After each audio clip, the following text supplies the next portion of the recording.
नमस्कार, आप देख रहे हैं IBC 24। मैं हूं आप सभी के साथ रचना नितेश।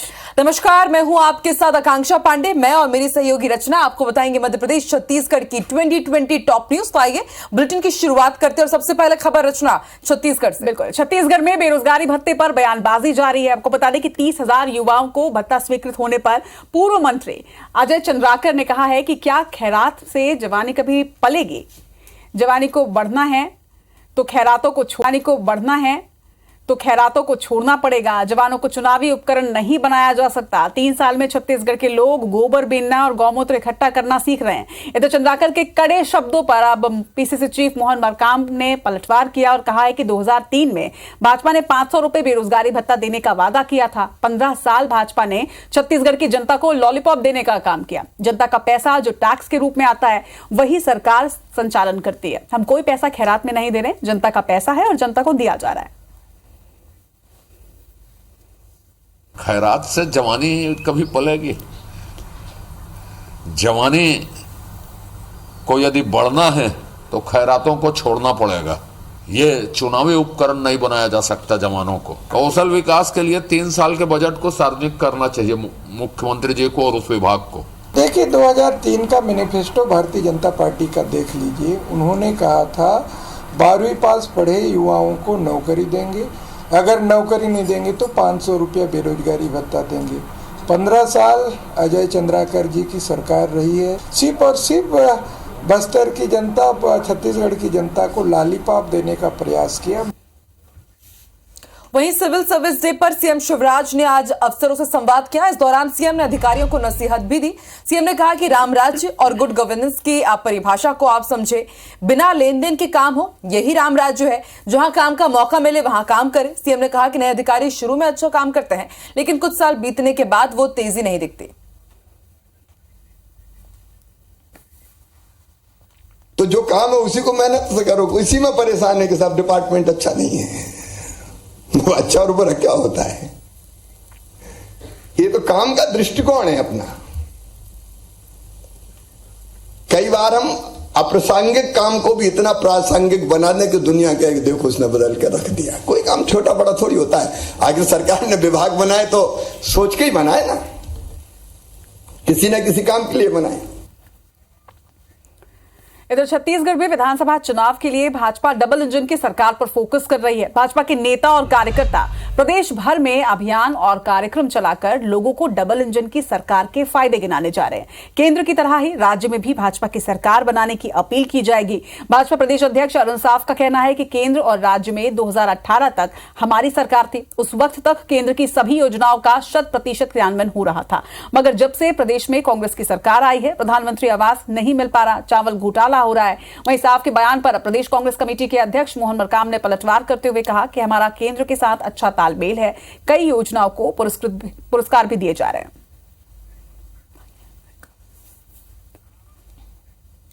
वहीं एमपी कांग्रेस ने आयुष्मान भारत योजना में घोटाले का आरोप लगाया है। कांग्रेस मीडिया विभाग के अध्यक्ष के मिश्रा और प्रवक्ता अमिताभ अग्निहोत्री ने पूरे मामले की सीबीआई जांच की मांग भी की है। कांग्रेस नेताओं का आरोप है कि शासन के संरक्षण में चिकित्सकों को अच्छे से काम करने नहीं दिया जा रहा है और चिकित्सा के क्षेत्र में अरबों रुपए का आयुष्मान भारत योजना में घोटाला हो रहा है।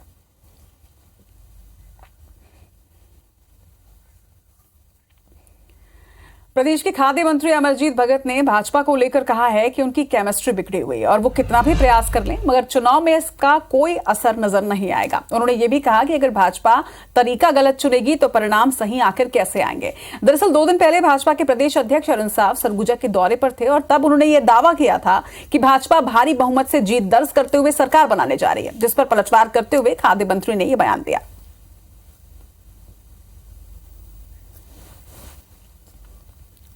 वहीं नेता प्रतिपक्ष गोविंद सिंह मुरैना जिले के दौरे पर थे और इस दौरान उन्होंने संतों को लेकर बड़ा बयान दिया। उन्होंने कहा कि कुछ संत एक ही दल के प्रचार प्रसार में लगे हैं, मध्य प्रदेश में बीजेपी की सरकार बनाने का दावा करते हैं। ऐसे संत बीजेपी से चुनाव क्यों नहीं लड़ रहे हैं?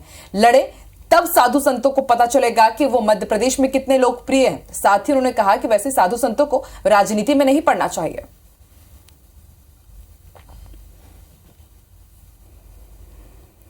इधर अंबिकापुर के दरमा एयरपोर्ट से उड़ान सेवा शुरू करने की कवायद लगातार जारी है। इसी कड़ी में प्रदेश के खाद्य मंत्री अमरजीत भगत ने निर्माणाधीन दरमा एयरपोर्ट का निरीक्षण किया। इस दौरान कलेक्टर कुंदन कुमार, सीईओ विश्वजीत समेत एयरपोर्ट अथॉरिटी और पीडब्ल्यूडी के अधिकारी भी यहां पर मौजूद रहे। अमरजीत भगत ने संभावना जताई है कि आगामी 28, 29 और 30 अप्रैल तक यहां पर ट्रायल लैंडिंग कराई जा सकती है। वहीं लाइसेंस की प्रक्रिया को पूरा करने के लिए जल्दी डीजीसीए की टीम यहां पर निर्माण कार्यों का निरीक्षण कर अपनी रिपोर्ट पेश करेगी।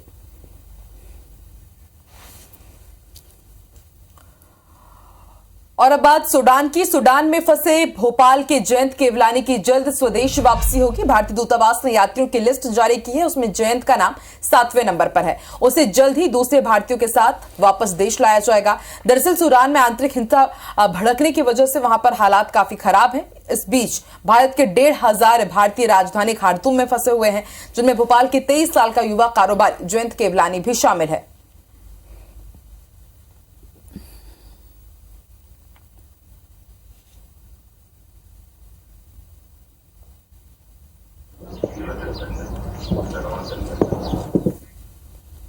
छत्तीसगढ़ भाजपा के बस्तर फोकस के तहत महिला मोर्चा की प्रदेश कार्य समिति की बैठक इस बार 27 और 28 अप्रैल को कांकेर में रखी गई है। इस बैठक में भाजपा के प्रदेश प्रभारी ओम माथुर और प्रदेश अध्यक्ष अरुण साव विशेष रूप से उपस्थित रहने वाले हैं। बताने की बैठक में राजनीतिक प्रस्ताव पारित किए जाएंगे। वहीं पिछली बैठक में दिए गए दिशा निर्देशों की समीक्षा भी होगी और आगामी 3 महीने की स्ट्रैटेजी बनाई जाएगी। भाजपा महिला मोर्चा की प्रदेश अध्यक्ष शालिनी राजपूत का कहना है कि बैठक में मोर्चा की राष्ट्रीय पदाधिकारियों को आमंत्रित किया गया है। आने वाले दिनों में पीएम मोदी भी बस्तर के दौरे पर आ सकते हैं।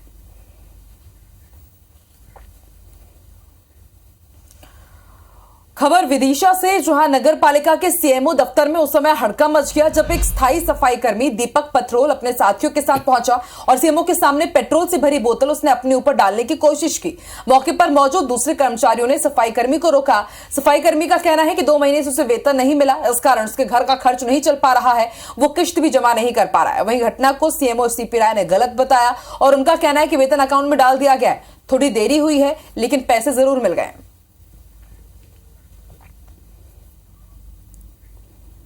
सूरजमुखी और सोयाबीन तेल की कीमतें आने वाले दिनों में बढ़ सकती है। दरअसल देश के कई बंदरगाहों पर सूरजमुखी और सोयाबीन तेल की खेप सीमा शुल्क विवाद को लेकर अटकी हुई है, जिसे लेकर तेल व्यापारियों का यह कहना है कि फिलहाल देश और छत्तीसगढ़ में सूरजमुखी और सोयाबीन तेल की कोई भी कमी नहीं है और रेट भी काफी कम है। लेकिन बंदरगाहों पर माल अटकने की वजह से आने वाले दिनों में घरेलू बाजार में खाद्य तेल की कमी हो सकती है।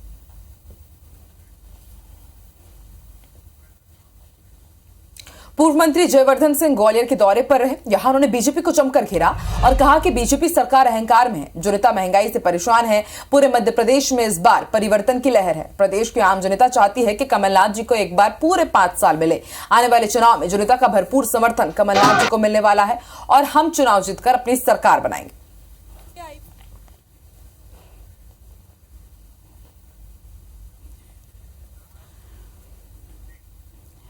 सीपुर रेल हादसे के बाद लोको रनिंग स्टाफ का आक्रोश बढ़ता जा रहा है। हादसे में लोको स्टाफ की मौत को लेकर रनिंग स्टाफ लामबंद हो चुके हैं। इसी कड़ी में ऑल इंडिया लोको रनिंग स्टाफ ने आज बिलासपुर के लॉबी के सामने रेल प्रशासन के खिलाफ जमकर नारेबाजी की। इस दौरान उन्होंने घटना की न्यायिक जांच की मांग भी रखी है। बता दें कि लोको स्टाफ का आरोप है कि रेलवे उनसे तय नियम के विपरीत काम ले रहा है। रनिंग स्टाफ 9 घंटे की जगह पर 14 घंटे की ड्यूटी कर रहे हैं। ऑल इंडिया लोको रनिंग स्टाफ एसोसिएशन ने हादसे की न्यायिक जांच के साथ ही दोषी अधिकारियों पर भी कार्रवाई की मांग की है।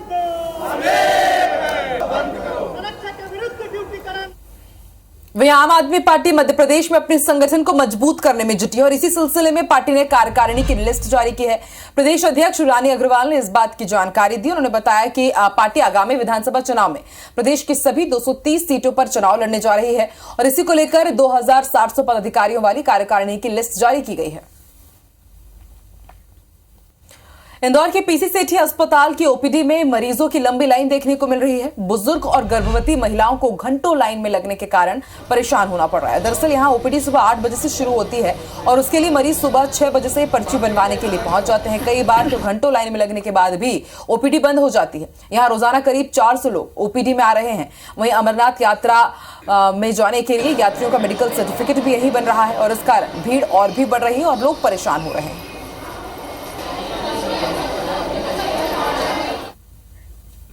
अगली खबर भी ग्वालियर से ही है, जहां पर जया आरोग्य अस्पताल समूह की ओर से संचालित 1000 बिस्तर के अस्पताल में मौजूद खामियों से यहां आने वाले मरीजों को परेशानियों का सामना करना पड़ रहा है। अस्पताल में पानी की सप्लाई करने वाली पाइपलाइन फटी हुई है और इस वजह से बिल्डिंग के बी ब्लॉक की ऊपरी मंजिल में 48 घंटे तक पानी की सप्लाई बाधित रही।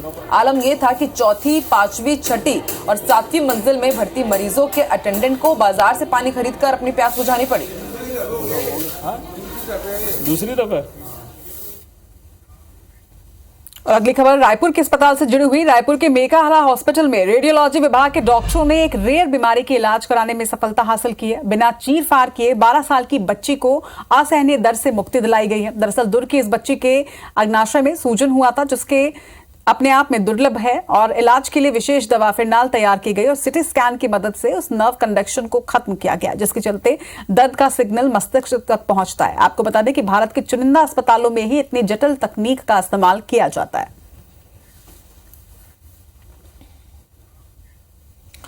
सीएम शिवराज सिंह चौहान ने प्रदेश के डॉक्टर्स को कुछ दिन पहले हिंदी में पर्चा लिखने की अपील की थी। उनकी अपील इंदौर में भी बेअसर नजर आ रही है। इंदौर के अस्पतालों के डॉक्टर पर्चा हिंदी में लिखने की जगह अभी भी इंग्लिश में ही लिख रहे हैं, जिसे लेकर इंदौर के civil surgeon doctor Pradeep Goyal से बात की गई तो उन्होंने कई दिनों से इस मामले पर ध्यान नहीं देने का हवाला दिया और कहा कि डॉक्टर्स इंग्लिश भाषा के आदी हैं।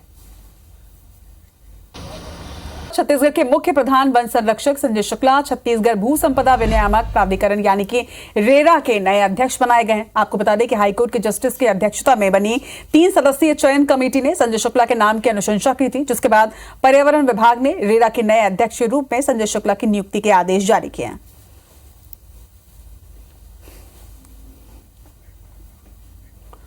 खबर खंडवा से, जहां 4 साल की मासूम से दुष्कर्म और हत्या के प्रयास के मामले में जिला कोर्ट ने बड़ा फैसला सुनाया है। अदालत ने आरोपी को मृत्यु दंड की सजा सुनाई है। कोर्ट ने यह फैसला सिर्फ 6 महीने के अंदर सुनाया। घटना बीते 31 अक्टूबर की है, जिसमें कोतवाली थाना अंतर्गत ग्राम जसवाड़ी के पास खेत की झाड़ियों में पुलिस ने एक 4 वर्षीय मासूम को अधमरी हालत में बरामद किया था।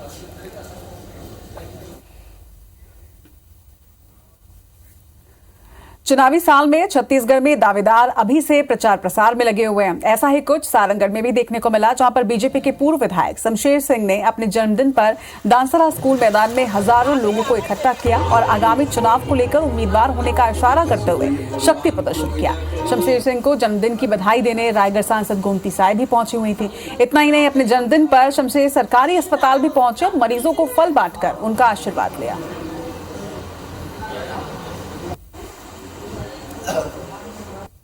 हमारे गांव के धनसराय वहाँ हाई स्कूल मैदान में हमारे सारंगढ़ क्षेत्र के सब हमारे भाई बहनी मन, किसान मन, सब वर्ग के मनाइन और बड़ा खुशहाल से मैं गदगद हो गए। हाँ उमर देख के और सब जिनके आशीर्वाद, हमारे सांसद महोदय जो भी आ रही हैं, हमारे अजय गोपाल हमारा पूर्व जो अध्यक्ष है वो भी आ रही हैं और पूरा कार्यकर्ता में भारतीय जनता पार्टी के वो सब जिन मिल के मैं गदगद हो गए हैं कि अति जनसंख्या में 7-8 हज़ार 10 हज़ार लगभग आदमी रही वो सब जिन शाम के भोजन पानी करेंगे। इनके जन्मदिन में सभी क्षेत्रवासी लोग उपस्थित रहेंगे और उसमें शामिल होने के लिए मुझे भी आमंत्रित किया गया है और मेरा सौभाग्य है कि बड़े भाई साहब पूर्व विधायक आदरणीय शमशेर सिंह जी के जन्म दिवस के रूप में आज उनको बहुत बहुत बधाई और शुभकामनाएं देती हूँ।